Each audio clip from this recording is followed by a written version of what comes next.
The fear of failure actually stopped me from posting my first ever YouTube video years ago. I read a book and everything completely changed. And that's exactly how I got over that fear.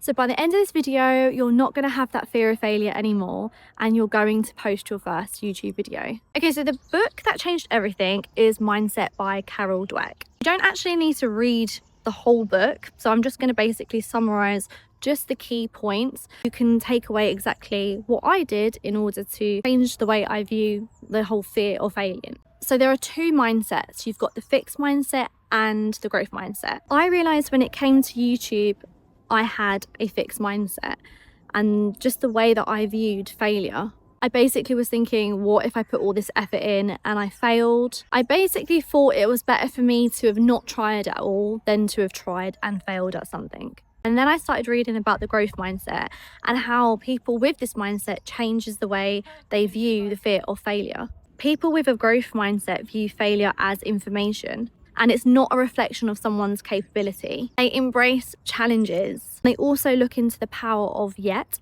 So, I can't do something yet, rather than I just can't do it now, so I'm not even going to bother trying. Now, the good news is that if you actually have this fixed mindset, there is a way to change it, just like I did. And this will completely change your view of failure.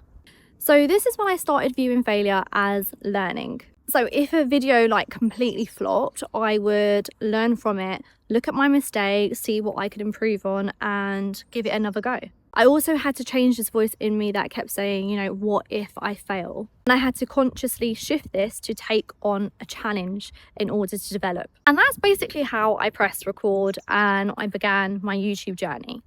If you think about it, everyone who has started a YouTube channel, there is an element of fear and the fear of failing. Just how we act upon it determines whether or not we're going to start our YouTube journey, or it will stop us from even starting. So what are you going to do? Are you going to embrace challenge and completely think about failure in a different way? Or are you going to let it stop you from actually becoming a YouTuber?